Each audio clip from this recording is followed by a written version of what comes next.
Bismillahirrahmanirrahim. Elhamdülillah. Vessalatu vesselamu ala Rasulillah. Amma ba'd. Пайғамбар саллаллаху алейхи ва саллям айтқан: "Сілер бейішке кіре албайсыңар, иманды болмайынша. Иманды бола албайсыңар, бири-бириңерди жакшы көрмөйүнчө. Мен силерге айтайын ушундай бир амалды, эгерде ошону аткарсаңар, бири-бириңерди жакшы көрүп каласыңар" деди. Айтыңыз я Расулаллах деп сахабалар айтканда пайгамбарыбыз жооп берди: "Афшус салам байнакум", өз арада Алла Тааланын мынакей тынчтыгы, саламы, ассаламу алейкум дегенди көп таркаткыла деди. Демек көп ассаламу алейкум деп таркатса, Кудай кааласа, ортобузда мухаббат боло деген, сүйүү боло деген. Ага жараша иманыбыз толуктана деген.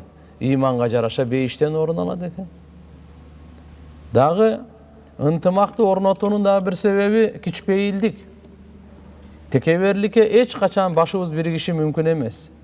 Адам баласы табияты ушундай жаралган, текеберликти башка бирөө текеберлигин жакшы көрбөйт. Өзүнүн текеберлигин жакшы көрүшү мүмкүн, бирок башка бирөөнүн текеберлигин жакшы көрбөйт. Ман тавада лилла рафаахуллах, ким Алла үчүн кичпейилдикти тандаса, жараткан Алла анын даражасын көтөрөт. Демек кичпейил адамды баардыгы жакшы көрөт. Текебер адамды жакшы көрбөйт. Мындан сырткары белек берүү, бул дагы ынтымактын бир себеби экен. Пайгамбар саллаллаху алейхи ва саллям айткан: "Тахаду тахабу", силер бири-бириңерге белек берип тургула, ортоңордо ынтымак болот дейт. Мындан башка дагы бир амал, артынан бир мусулмандын артынан дуа кылуу. Көз алдында эмес, өзү жок учурунда аркасынан эгерде биз чын жүрөктөн дуа кылсак, ал эң тез кабыл боло турган дуа.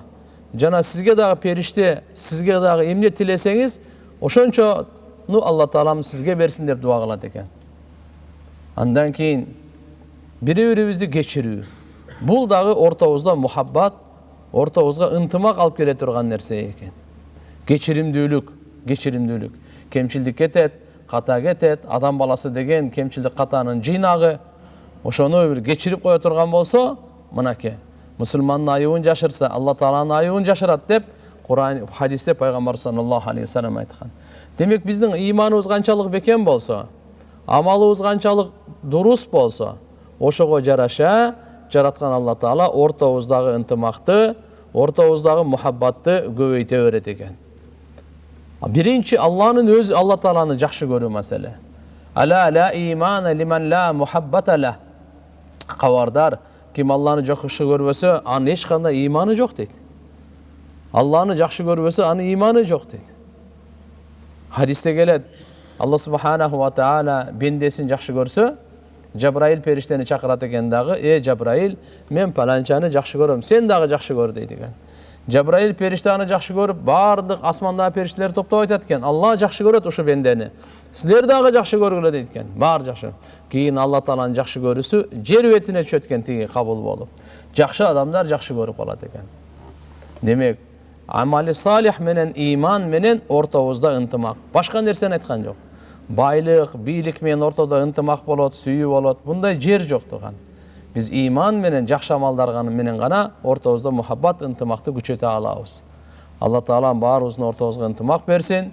Ага жакшы бекем иман, жакшы амалдарды кылганга баарыбызга тоофик берсин. Амин. Ва ахиру даъвана алхамдулиллахи раббил аламин. Бирахматика я архам.